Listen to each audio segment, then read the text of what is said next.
Warga perumahan Bekasi Jaya Indah Kampung Cerewet, Kelurahan Duren Jaya memperketat pengawasan bagi pengunjung dan warga yang keluar masuk perumahan. Mereka memberlakukan satu pintu masuk dan keluar. Di samping itu, warga juga menyemprotkan disinfektan dan pengecekan suhu tubuh bagi pengunjung dan warga yang tiba. Hal ini dilakukan sebagai bentuk upaya pencegahan maupun penyebaran virus COVID-19. Setiap warga yang masuk ke wilayah kita periksa suhu badannya dan kita lakukan penyemprotan disinfektan di sekitar tangan dan kita tidak lakukan kepada tubuh.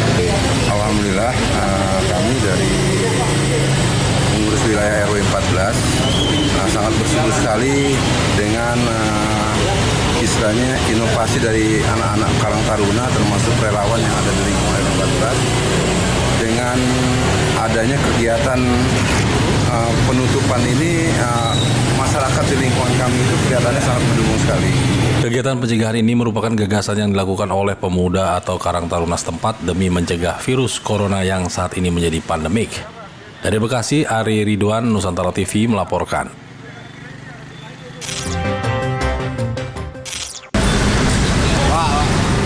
Seperti inilah suasana di Pasar Pagi ASMK, Taman Sari, Jakarta Barat sekarang ini. Pasar yang tadinya terkenal dengan pusat grosir mainan anak dan aksesoris wanita ini, pasca merebaknya pandemi COVID-19, kini berubah menjadi pusat penjualan masker kain. Memang, sejak 2 bulan lalu masker telah menjadi komoditas paling banyak dibutuhkan dan dicari oleh masyarakat. Namun seiring tingginya kebutuhan masker, salah satu alat kesehatan itu pun menjadi barang langka. Kalaupun ada, harganya telah melambung berlipat-lipat dari harga biasanya. Namun kian bertambahnya jumlah penderita COVID-19 tetap tak menyurutkan orang untuk memburu barang tersebut. Seiring dengan kondisi ini, Pemprov DKI Jakarta baru-baru ini juga mewajibkan setiap warga untuk mengenakan masker kain. Mengingat masker medis sangat dibutuhkan para tenaga medis dalam menghadapi tugas keseharian, terutama pasien penderita COVID-19. Hal ini pun disadari para pedagang aksesoris dan mainan yang beralih menjual masker kain karena secara ekonomi memiliki prospek penjualan yang baik di tengah terus meluasnya penyebaran COVID-19. Di lokasi ini para pembeli bisa menemukan masker kain dengan harga yang variatif, mulai dari Rp35.000 sampai Rp80.000 per lusin, tergantung bahan dan model. Sejumlah warga terbantu dengan adanya masker terutama dari kain ini di tengah wabah virus corona. Selain harga cukup terjangkau, masker terbuat dari kain juga dapat dicuci kembali. Kalau pakai begini kan bisa dicuci, selain murah juga bisa dicuci, anak-anak juga suka. Kalau pakai yang buat itu kan emang buat sekarang nggak boleh ya, udah buat medis. Jadi udah nyari juga susah, udah mahal juga. Ya soalnya tadinya hari-hari jaga mainan, keadaannya sepi, jadi beralih ke masker gitu. Peminatnya lebih banyak, lebih cepat jualannya gitu. Para pedagang juga berharap penggunaan masker kain ini dapat membantu menekan penularan wabah COVID-19, sehingga kehidupan sosial maupun geliat ekonomi dapat kembali seperti sedia kala. Dari Jakarta, Tirta Wijaya, Nusantara TV melaporkan.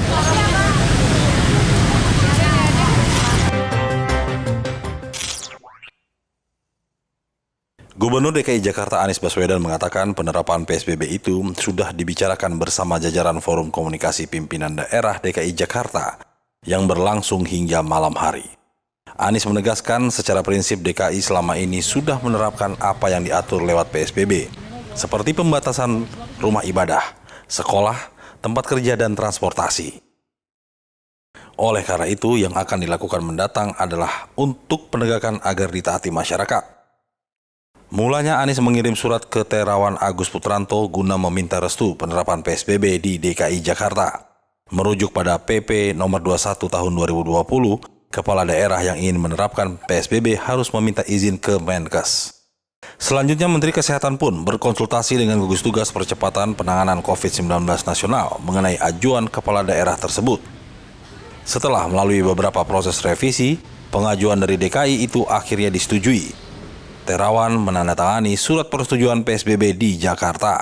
Keputusan itu tertuang dalam keputusan Menteri Kesehatan.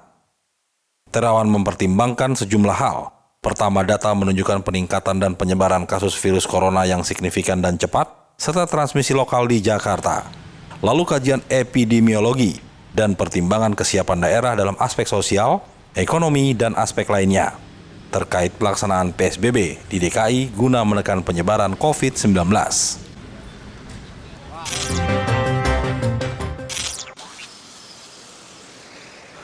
Monitoring dan pemantauan dilakukan selama 3 hari ke depan untuk menghitung jumlah warga Bekasi yang menuju Jakarta dengan menggunakan moda transportasi massal. Meski pemberlakuan sosial berskala besar, di DKI Jakarta masih dalam tahap sosialisasi dan efektif ditetapkan Jumat mendatang.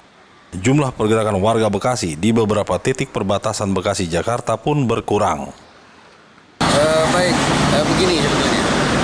Sebagaimana kita ketahui bahwa DKI Jakarta akan memperlakukan PSBB ini efektif hari Jumat. Ya. Salah satu yang dilakukan pembatasan itu adalah pembatasan moda transportasi. Nah, kami dari Disub dan Satpol PP sebetulnya yang 3 hari ke depan ini dari tadi pagi petugas sudah turun, jadi Rabu, Kamis, Jumat akan kita lakukan pemantauan ya. Seperti di titik sini di Tol Barat, ya kita mencoba menghitung lah misalkan jumlah kendaraan yang masuk ke DKI ya. Kita hanya melakukan pengamatan saja. Jadi apakah walaupun selama ini 3 minggu kebelakangan sudah berkurang sebetulnya ya, dan PSBB pun volume berkurang. Dengan sendirinya kalau PSBB ya kita harus sinkron.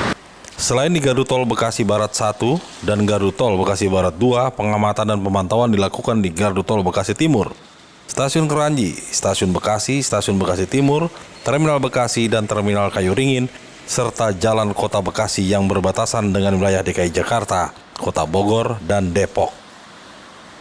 Dari Bekasi, Ari Ridwan, Nusantara TV melaporkan.